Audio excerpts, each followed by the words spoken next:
Double जबाबदार त्याचा बाप आहे। त्या बापाने जर गाडीची चावी दिली नसती गाडीची तिथे 2 निष्पाप लोकांचे जीव गेले नसते। त्याच्या बापाच्या तोंडाला काळं फासायचं होतं आम्हाला, पण आम्ही शाई फेकून त्याचा निषेध केला। विशाल अग्रवाल यांना कोर्टात आणण्यात आलेला आहे आणि त्याच वेळी या ठिकाणी एका संघटनेकडून थेट त्यांच्यावर साई फेकण्यात आलेली आहे। नेमकं साई का फेकली, काय करायचं होतं, काय सांगायचं होतं? आम्ही शाई यासाठी फेकली की मुलगा जेवढा जबाबदार आहे डबल जबाबदार त्याचा बाप आहे। त्या बापाने जर गाडीची चावी दिली नसती गाडीची तिथे 2 निष्पाप लोकांचे जीव गेले नसते। त्याच्या बापाच्या तोंडाला काळं फासायचं होतं आम्हाला, पण आम्ही शाई फेकून त्याचा निषेध केला।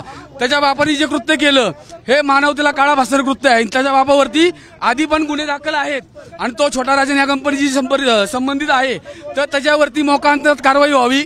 या पब मालकांवरती गुन्हा दाखवून त्यांचे लायसन्स कॅन्सल व्हावे। त्या मुलाबरोबर जे दारू प्यायला बसले होते त्या सगळ्यांवरती गुन्हा दाखल व्हावा। अल्पवयीन मुलाबरोबर दारू प्यायला बसणं हा गुन्हा आहे आणि ज्या कंपनीतून ही गाडी घेतली त्या गाडी कंपनीवरती सुद्धा गुन्हा दाखल झाला पाहिजे। नंबर इश्यू न करता गाडी दिली कशी? पोलीस कारवाई करतायत, पण त्यांच्यामध्ये पोलिसांच्या कारवाईची पद्धत तुम्हालाही माहिती आहे, आम्हालाही माहिती आहे। आम्हाला पोलिसांवरती ताशेरे ओढायचे नाहीयेत, पण पुणेकरांच्या भावना म्हणून आम्ही आज हे आंदोलन केले।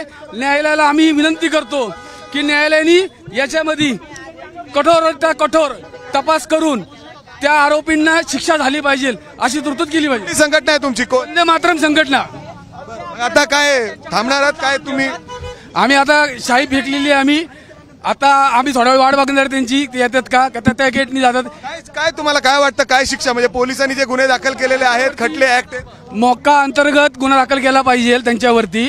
आणि पोलिसांनी पहिले तर 34 अ कलम जो आहे 304 अ कलम त्या कलमानुसारच कारवाई झाली पाहिजे।